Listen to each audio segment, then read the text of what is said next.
मैंने एक स्कूल के छात्र से पूछा, बेटा बता गंगा कहाँ से निकलती है, किससे मिलती है?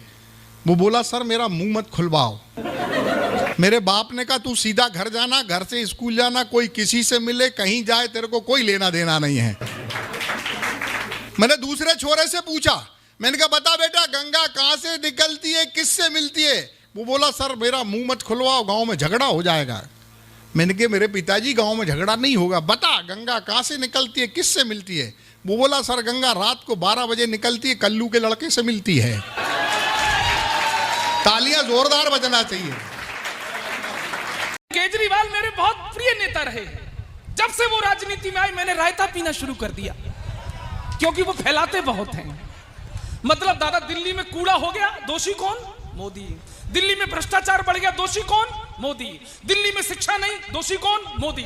मोदी मुझे ये नहीं करने दे रहे, मोदी मुझे वो नहीं करने दे रहे, मोदी मोदी मोदी, दिन रात मोदी मोदी। मोदी जी का खुद का दिमाग खराब हो गया।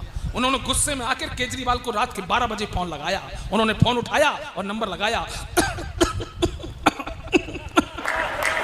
मोदी जी ने कहा, ए केजरीवाल, लोगों को तुमसे है कितने गिले, क्यों क्यों क्यों, तुम कैसे सीए मिले, क्यों क्यों क्यों, इतने दिनों तुमने क्या किया, क्या किया क्या किया क्या किया? केजरीवाल बोले, तेरा नाम लिया हो, तुझे याद किया। मौसम विभाग का कर्मचारी गिरफ्तार, रोज बरसात की भविष्यवाणी करके पत्नी से पकौड़े बनवाता था। ऐसे भी हरियाणा का आदमी चिंता नहीं करता जी, कैसी भी स्थिति हो। मैं बता रहा था हमारा प्रेम ऐसे ही है। मेरा एक दोस्त है जी, उसने तोती पाली। तोती? हाँ, दुनिया तोता पालती है, तोती पाली। 3 दिन के लिए से कहीं बाहर जाना था। बोले यार क्या करूं, कौन दाना पानी देगा, बड़ा चिंतित हूं। मैंने कहा मेरे घर छोड़ जा, 2 तोते हैं, उन्हें दाना पानी देता हूं, इसे भी दे दूंगा। बोला भाई तेरे 2 तोतों के बीच में अपनी तोती छोड़ दूं ना। मैंने कहा नहीं यार, मेरे तोते बड़े धार्मिक हैं, तो खुद देख ले आके। अच्छा, उसने देखा बकायदा गीता के श्लोक पढ़ रहा, एक कुरान की आयतें पढ़ रहा। बोले बड़े धार्मिक है, कोई खतरा नहीं है। उसने तोती छोड़ दी। जैसी तोती पिंजरे में गई तो एक तोते ने दूसरे को कोहनी मारी। अरे बोले पूजा पाठ बंद कर, दुआ कबूल हो गई। बहू, आज मैं ना डॉक्टर के पास गई थी। डॉक्टर बोला अगर मन में कोई भड़ास हो ना तो उसे बाहर निकाल दो, नहीं तो इंसान जल्दी मर जाता है। तेरे मन में कोई भड़ास हो ना तो उसे निकाल दियो, मैं कुछ नहीं कहूंगी। नहीं नहीं मम्मी, ऐसा कुछ नहीं है। अरे बहू, मैं सच में कुछ नहीं कहूंगी। नागिन की तरह सारा दिन फन फैलाई मेरी छाती पे बैठी रहती है। नहीं, हम दोनों को कहीं पार्टी करने देनी। पार्टी तो दूर की बात, हम कहीं घूमने भी नहीं देती। अगर हम कहीं घूमने जाए तो बहू के साथ चलूंगी, जैसे तो वहाँ जाके बिटोड़े दड़ेगी, मार्केट जाएगी, खुद तो 70 चीजें खरीदेगी, लेकिन जब मैं भड़ास से तू मरे ना मरे, लेकिन आज तू मेरे हाथों जरूर मरेगी। मम्मी आपने कहा था कुछ नहीं खाऊंगी। Mummy sorry, mummy sorry sorry. पुरुष बहुत भोले होते हैं। और पिछले साल कोरोना में मेरे दोस्त के मम्मी पापा और उसकी बीवी तीनों मर गए। पर उसके पिताजी मरे तो 10 दिन रोया, माताजी गई 15 दिन रोया, बीवी गई 1.5 महीने से चुप ही नहीं हुआ। मैंने जाके बोला, मेरे साले जोरू के गुलाम, पापा और मम्मी के जाने पे 10-15 दिन, बीवी के जाने पे 1.5 महीना। बोले भैया ये गाँव वालों की वजह से रो रहा हूँ। मैंने गाँव वालों ने क्या करा? बोल भैया जब मम्मी गई तो गांव की 15-20 महिलाएं आई, बोली बेटा तू धीरज रख, हिम्मत रख, हम तेरी माँ जैसे ही हैं। बहुत अच्छे भाई साहब, पिताजी गए तो 15-20 बुजुर्ग आ गए, बोले बेटा तू धीरज रख, हिम्मत रख, हम तेरी माँ जैसे बाप जैसे ही हैं। भाई साहब 1.5 महीना हो गया, बीवी गई है। कमाल है यार।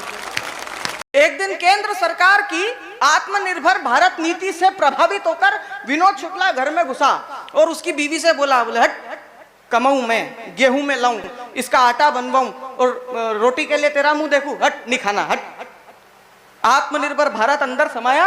हरीश जी भाई साहब जी किचन में गया, 4 ब्रेड गरम करी, हरी चटनी के साथ खा गया।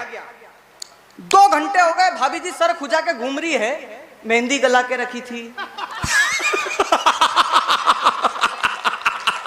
अरे कमाल हो गई, कमाल। आत्मनिर्भर भारत। हाँ। अच्छा, पत्नी की एक और इच्छा रहती है मुकेश भैया कि घुमाने ले चलो, छुट्टी का दिन हो, आदमी और मैडम ने जिस तरह से समर्थन किया है, मुझे लगता है आपके पति को मैं प्रणाम करना चाहता हूं जहां कहीं भी बैठे हों। हाँ जी, देखिए पत्नी की इच्छा रहती है कि घुमाने ले चलो, और आप मान लो अपनी बची खुची सैलरी टैक्स कटने के बाद जो बचती है, व्यापार के बाद जो बच जाता है प्रॉफिट, उसके बाद अगर आप उसको घुमाने लेकर जाओ तो लेकर जाओ कहां, समस्या ये है।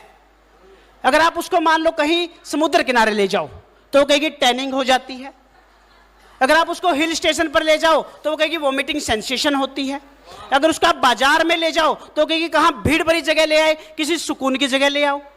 पर मैंने इसका समाधान निकाल लिया है, मैं उसको ले गया शमशान घाट। वो बोली शमशान घाट यहां क्यों लेकर आए हो? मैंने कहा पगली, लोग मरते हैं यहां आने के लिए। एक हवाई जहाज में एक तोता और बंदर सफर कर रहे थे जी। तोते ने अचानक घंटी बजा दी, एयर होस्टेस आई तुरंत, बोली बताइए मैं आपकी क्या सेवा कर सकती हूँ। तोता बोला मैं तो मजे ले रहा था। अब बंदर को लगा यार ये तो बहुत अच्छी टेक्निक मजे लेने की, बंदर ने भी घंटी बजा दी, एयर होस्टेस फिर आई, बोली हाँ जी बताइए मैं आपकी क्या सेवा कर सकती हूँ।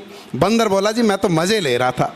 अब उन दोनों को तो मिल गया खेल, कभी तोता घंटी बजाए, कभी बंदर घंटी बजाए, कभी तोता घंटी बजाए, कभी बंदर घंटी बजाए। जैसे ही एयर होस्टेस आए फट से बोल दे मैं तो मजे ले रहा था।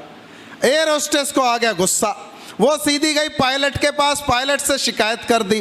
पायलट को आया गुस्सा, उसने कहा इन दोनों को नीचे फेंक दो। अब जैसे ही उन दोनों को नीचे फेंकने लगे उड़ते हुए हवाई जहाज से, तो तोते ने बंदर से पूछा, बोला उड़ना आता है? बंदर बोला मुझे तो नहीं आता।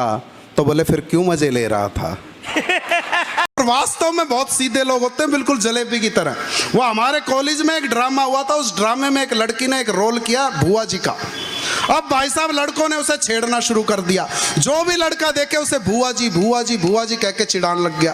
अब वो लड़की गई प्रिंसिपल के पास, प्रिंसिपल से शिकायत कर दी, बोला जी मैं कॉलेज छोड़ के जा रही हूँ, सारे लड़के मुझे भुआ जी कह के चिढ़ाते हैं। प्रिंसिपल बोला कोई बात नहीं बेटा, मैं समझाता हूँ सबको। सारे लड़कों को इकट्ठा किया हॉल में, प्रिंसिपल उस लड़की को लेकर के आए, बोला भाई जो भी लड़का इसको भुआ जी बोलता खड़े हो जाओ। भाई साहब सारे खड़े हो गए, सारे के सारे खड़े हो गए, एक बैठा रहा चुपचाप शर्म से गर्दन झुकाए। प्रिंसिपल को लगा यार चलो एक में तो संस्कार जिंदा हैं। बोला शाबाश बेटा, तुम इन सबको बताओ कि तुम इस लड़की को भुआ जी क्यों नहीं कहते हो? बोला जी मैं इन सबका फूफा लागू। कि सीधे साधे लोग जहां